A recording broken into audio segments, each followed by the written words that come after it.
This is Bgeekyblog here, and we are going to be recapping the latest episode 9 of the Shannara Chronicles, called Safehold. My name is Sheena, and you can follow me at XX at Instagram, and I'm Katrina, and you can follow me on Instagram and Twitter at XXCamGaming. XX. Yes, and this episode was a fantastic episode. So much action. Round of It was awesome. They finally get to Safehold. What is Safehold? San Francisco. San Francisco. San Francisco. A very, very torn up, messed up San Francisco. But it was awesome. Yeah, we're excited. They're finally there. And I mean, there's still a lot ahead of them, but they've reached this point. So it's really fun. So we're going to be going over our top 5 highlights of the episodes and some notable moments. And we're going to start with number 1. So number 1 is going to start with Ellcrys. In the last episode, she said her body is the vessel and her body is the key. Mm-hmm. That definitely comes true in this episode because they find Safehold after finding an underground tunnel. Yeah. And they're traveling there, and they start to notice her tattoo that's on her back shoulder, which we saw in Pycon and a couple episodes back. Mm-hmm. They find a wall with that tattoo on her, like, what the fuck? Why is there this tattoo to Ellcrys? She's like, I have no idea. I don't know what I am. So they get past some trolls, and they get to the special room, and she kind of recognizes it. Yeah, she's like, oh, this looks familiar. But she doesn't really know why. Yeah. And then all of a sudden, like, she's looking at things, and then boom, zombie eyes. Yeah. And then she sees the guy again, that old man. And he's like, your blood is the key, your body's the vessel. Yeah. And then, like, Will and Amberly are like, hey, what's wrong with you? What's wrong with your arm?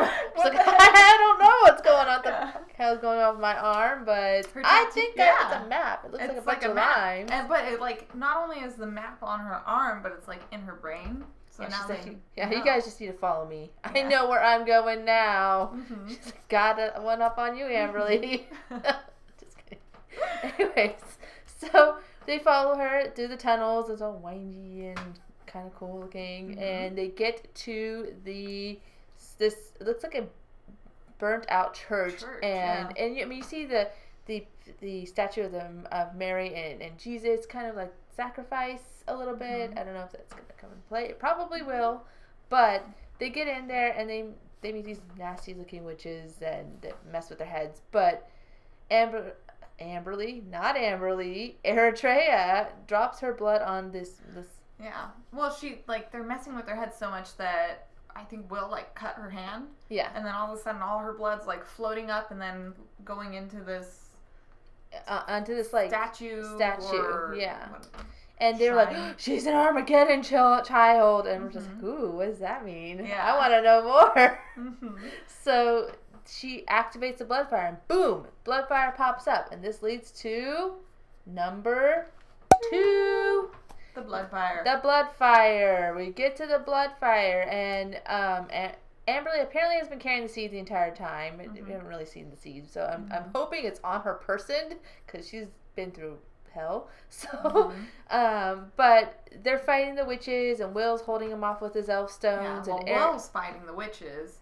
Yeah, like Ellcrys is just standing there, like, bleeding out, and then Amberly's like trying to make her way towards the blood fire because she knows that's her mission, that's her goal. Yeah. She has to get there. Yeah. And Will finally is, like, using his elf stones and correctly. He drops those things all the time. He's like, oops, they fell again.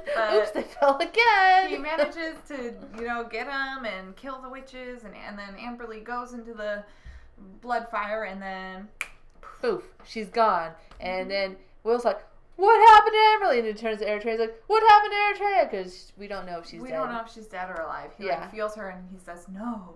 Yeah. And so we don't know if she's dead. But maybe he'll use, like, some magic and bring her back. Yeah. I hope so. I want to see more magic. Yeah, I want to see more magic too. More magic. Please. And then speaking of more magic. Yeah, we're going to have to go back to our number 3, which is Bandon and Al-Anon. Al-Anon's still trying to train Bandon to control himself, but more and more Bandon's powers are starting to get out of control, and he's attacking everybody in this episode. Yeah. He's like, I'm going to attack you, Katanya, and you, Al-Anon, and I think he attacked, he attacked Andrew. He tried killing the king, and they're like, Andrew. Whoa, this guy's trying to kill the king here. And we can see that Dagnamor is starting to get more and more power over him. I don't know if we're going to see if he's going to lose this battle and become the Dagnamor's vessel and it's going to take control of him, or if we're going to get Al-Anon's going to train him to be the next druid.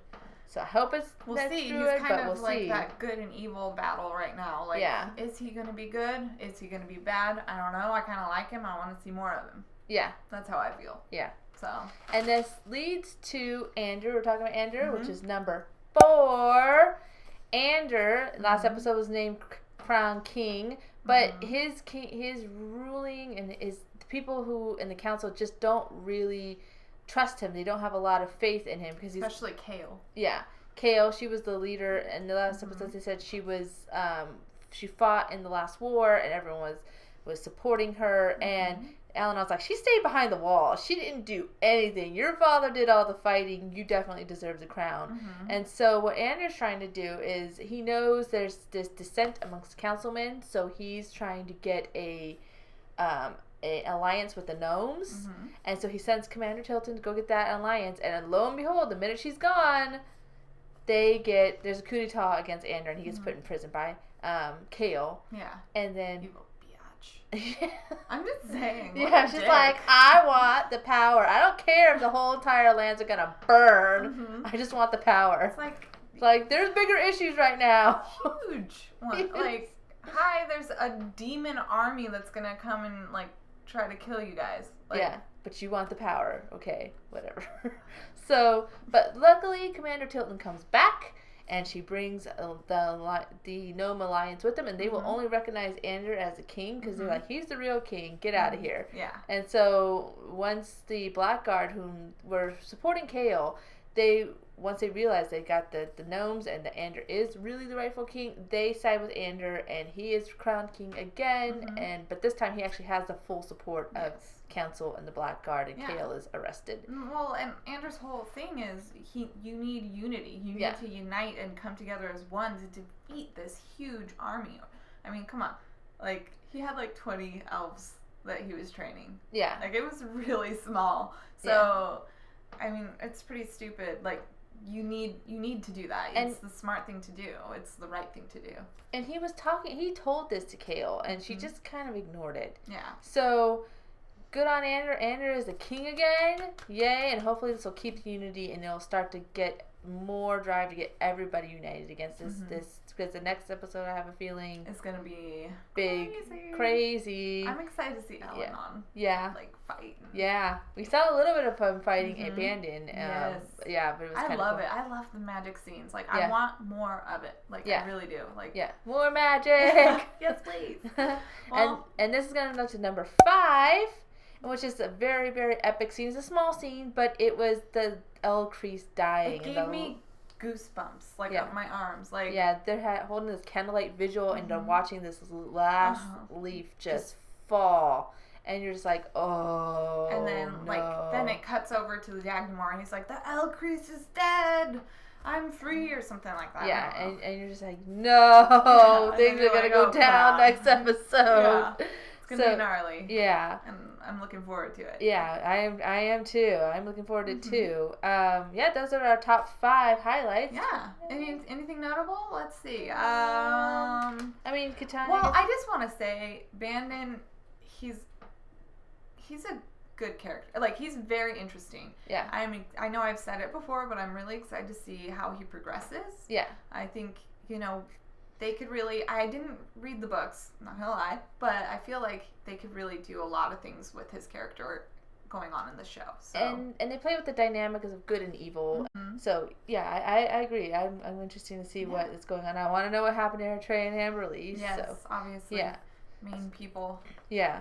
So that's it. That's our top 5 highlights for the Shannara Chronicles, episode 9, Safehold. Catch it on MTV on Tuesdays at 10 p.m.